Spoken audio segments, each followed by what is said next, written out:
Un silencio sereno lo envolvía todo, y al mediar la noche su carrera, tu palabra todopoderosa, Señor, vino desde el trono real de los cielos. Libro de la Sabiduría, capítulo 18. Bienvenido, hermanas y hermanos, a esta nueva emisión de su programa Crecer Juntos aquí en Radio Anglicana.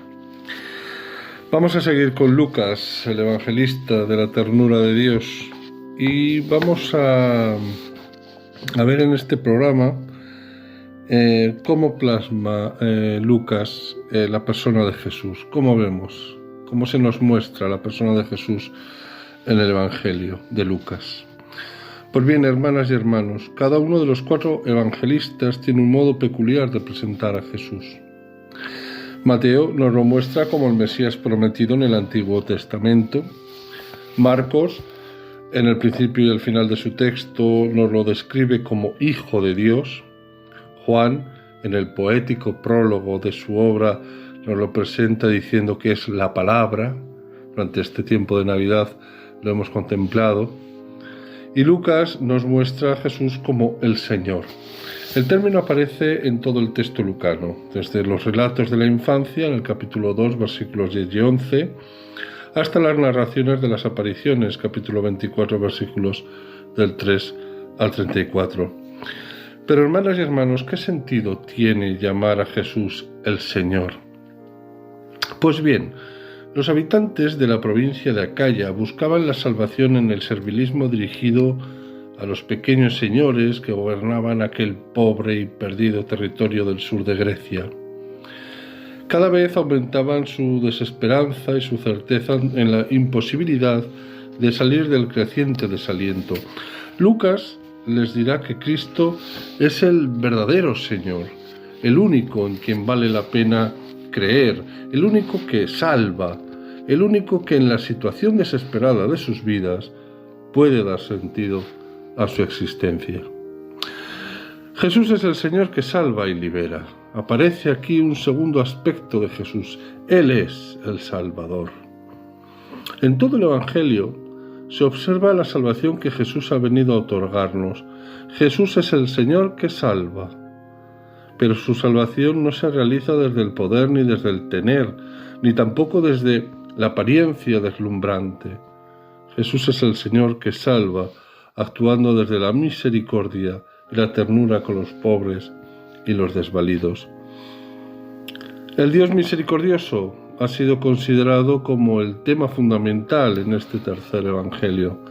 Basta echar una rápida ojeada a las parábolas de la misericordia, como en el capítulo 15, y a todas las escenas de perdón, pues nuestro vocabulario cotidiano confunde habitualmente el significado de 2 palabras, misericordia y lástima. Ambas voces tienen un significado muy distinto y convendría distinguirlas antes de proseguir nuestro estudio de este Evangelio de Lucas. La palabra misericordia se origina en la lengua latina y es el resultado de la suma de 2 términos distintos, miser, que significa pobre, y corda, que traducimos por corazón. La misericordia es la capacidad de entregar algo de mí mismo a la pobreza del corazón de mi hermano. Así actúa siempre Jesús. Al corazón pobre de la pecadora, Jesús le entrega el perdón. A la mirada deshecha de Pedro en las negaciones, Jesús le llena con el consuelo. El sufrimiento desesperado del buen ladrón en la cruz lo colma el Señor con la certeza del reino. La misericordia pasa siempre por el esfuerzo de arrancar algo de mí para que sirva al crecimiento humano del otro. Qué distintas, hermanas y hermanos, son la lástima y la misericordia. La lástima implica darse cuenta de la pobreza del otro y sentir, ¿por qué no?, remordimiento ante el dolor del hermano. Pero la lástima acaba siempre por pasar de largo ante el sufrimiento del prójimo y tolerar que el estado de opresión se mantenga de manera permanente. La misericordia, recordémoslo, es algo muy distinto. Entregar algo de mí mismo a la pobreza del corazón de mi hermano para que éste crezca en humanidad. La misericordia es una gran virtud. La lástima no pasa de ser un triste defecto. Cristo, el Señor que libera desde la misericordia, se caracteriza especialmente en este Evangelio que estamos contemplando por una actitud constante de plegaria, el contacto permanente y fiel con el Padre. En los momentos cruciales de su vida, el texto muestra a Jesús con actitud de profunda oración. En el bautismo, capítulo 3, versículo 21, durante la predicación, capítulo 5, versículo 16, al elegir a los 12, capítulo 6, versículo 12, antes de exigir a los discípulos una opción radical, capítulo 9, versículo 18, durante la transfiguración, capítulo 9, versículo 28 y 29, la relación filial de Jesús, capítulo 11, versículo 1, Getsemaní, capítulo 22, versículos 39 al 46, etc. A la vez que es ejemplo de actitud orante, Jesús recomienda la oración a todos sus seguidores, incluidos nosotros, hermanas y hermanos, capítulo 11, versículos 5 al 8 y 18, 1 al 8. Así como Jesús es el gran protagonista del Evangelio, el Espíritu Santo lo es del propio libro de los Hechos, pero también en el Evangelio se halla presente la acción del Espíritu.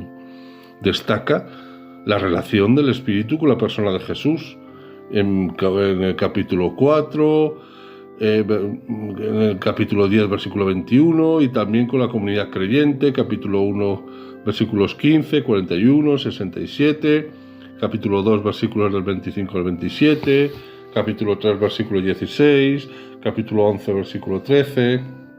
Ahí quedamos, porque si no, no avanzo.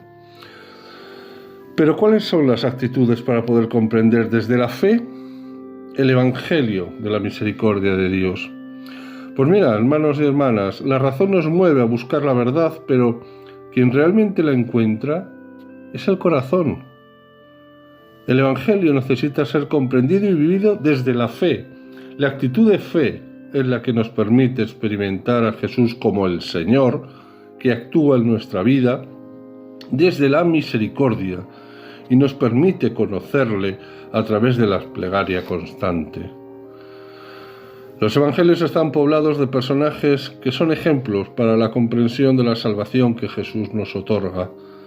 En el Evangelio de Lucas podríamos hablar de muchos de esos personajes, pero nos fijaremos solamente en dos, especialmente significativos. A ver qué les parece a ustedes. Teófilo y María. Vamos con ellos. El nombre propio, Teófilo, significa en griego amigo de Dios. Y nuestro autor nos lo sitúa al inicio de su Evangelio, en el capítulo 1, versículos 1 al 4, y en el comienzo del libro de los Hechos, capítulo 1, versículos del 1 al 5. De ese modo, y bajo el aspecto literario, la obra de Lucas aparece como una larga carta que el autor remite a su compañero Teófilo. Además de su implicación literaria, el nombre Teófilo adquiere también una fuerte connotación religiosa. Para comprender el Evangelio, es necesaria la actitud interior de desear ser amigo de Dios. Recordemos que ser amigo de Dios no es otra cosa sino seguir a Jesús cargando la cruz de cada día. El Evangelio no se estudia únicamente para conocer mejor a Jesús, se profundiza para seguirlo mejor. Solo desde el seguimiento radical de Jesús puede conocerse el verdadero rostro de Cristo. La amistad es la forma más privilegiada del amor, porque es aquella relación que brota de la libertad. Tengamos esto muy presente, hermanas y hermanos. El Evangelio de Jesús no es nada si no significa el todo en la vida. El estudio del Evangelio, que no implica una vida de oración y una constante práctica de la misericordia llevando la cruz cotidiana, se convierte en un aprendizaje de datos sobre Jesús que, a la larga, vacía nuestra vida de la auténtica existencia a la que está llamada. El segundo personaje, María, que estos días en la Navidad ha estado tan presente. Pues bien, los relatos de la infancia de Jesús en el capítulo 1 del versículo 5 al capítulo 2 al 52 colocan ante nuestra mirada el rostro de numerosas personas: María, Zacarías, Isabel, José, Simeón, Ana. Todos ellos nos suenan de estos días. En ellos se encarna ejemplarmente la fe y la esperanza de Israel y la redención de Jerusalén. Capítulos 2, versículos 25 y 38. Ellos esperaban con pasión la llegada del verdadero Mesías libertador de su pueblo. Pero de todos estos personajes, el más importante es sin duda María. Así como Teófilo es el símbolo de la necesaria amistad con Dios, María es el ejemplo de la humildad y de la pobreza necesaria para captar el sentido profundo del Evangelio. Una de las oraciones más bellas del Nuevo Testamento es el Magnificat, que vemos en el capítulo 1, versículos 46 al 55. Y son muchos los elementos que podríamos destacar de este cántico, pero nos fijaremos en dos frases de María por falta de tiempo y espacio. En el versículo 48, en el capítulo 1, vamos a estar, que dice: porque ha puesto los ojos en la humildad de su sierva, de su esclava, en algunas traducciones también. Y en el versículo 52, que dice: a los hambrientos los colma de bienes y a los ricos los despide vacíos. Pues bien, hermanas y hermanos, la primera frase destaca la actitud de la humildad y la segunda insiste en la pobreza. Sin una clara opción por los pobres y sin una existencia humilde, no es posible el seguimiento de Jesús. Cuando hablamos de humildad, tenemos a veces una idea distorsionada de lo que significa. Pensamos a menudo que ser humilde consiste en recorrer la vida teniéndonos por poca cosa o considerándonos continuamente como inferiores a los demás.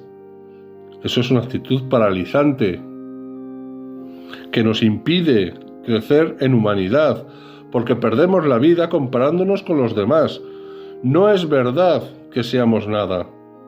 La verdad es que somos nada más y nada menos que hijos e hijas de Dios. ¿Qué es verdaderamente ser humilde? El término humildad, hermanas y hermanos, es una voz que se origina en la lengua latina humus humilis y significa tierra.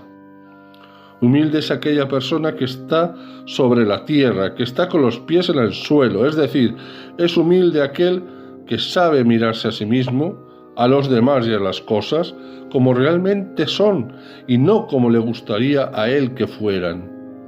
Humilde es aquel que mirándose a sí mismo no tiene miedo de su persona y sabe discernir qué es aquello de lo cual ha de convertirse y qué es aquello en lo que debe aceptarse. Solo la verdadera humildad permite el desapego de las riquezas y la determinante opción por los pobres. Aquel que no es humilde tiene necesidad de apegarse a muchas cosas para poder vivir, y esas cosas hacen difícil, muy difícil, la opción por el reino de los cielos. Esos dos personajes, María y Teófilo, para terminar, nos han sintetizado las virtudes imprescindibles para vivir el Evangelio: la amistad con Dios, la humildad y la opción por los pobres.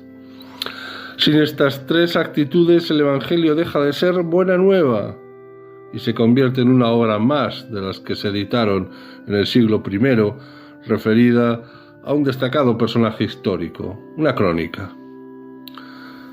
Vamos a acercarnos, hermanas y hermanos, a la lectura del Evangelio de Lucas con los ojos de la fe y con la confianza de ser miembros de la Iglesia. Solamente eso podrá suscitar en nosotros la humildad y el espíritu de plegaria imprescindibles para comprender nuestro relato como buena nueva. Pues bien, hermanas y hermanos, aquí lo dejamos, esta introducción al Evangelio de Lucas.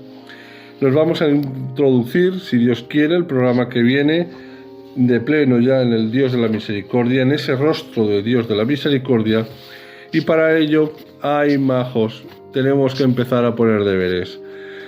Y les voy a encomendar que se lean, vamos a ir por bloque, no va a ser un recorrido como hicimos en la serie de programas anteriores, con el Evangelio de Mateo, sino que vamos a, por ejemplo, para la semana que viene, les pido que por favor se lean la parábola del Hijo Pródigo, Lucas 15, versículos del 11 al 32. ¿De acuerdo?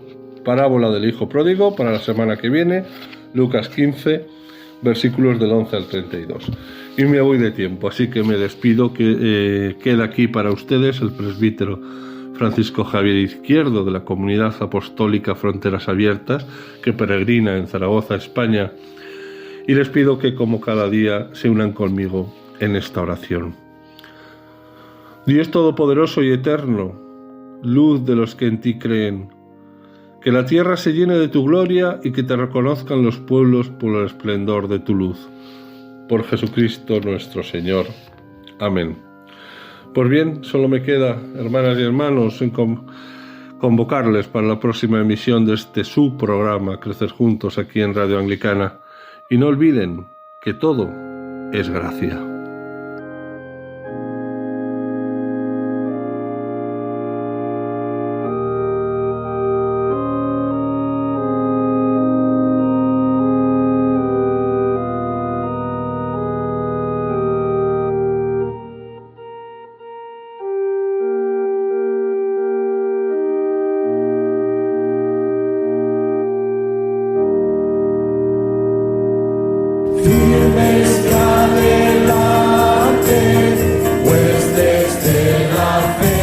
Usted está en sintonía de Radio Anglicana, transmitiendo vía internet en www.radioanglicana.es. También puede escucharnos en su dispositivo móvil, descargando nuestra aplicación para Android e iOS. Radio Anglicana, la voz de la Iglesia.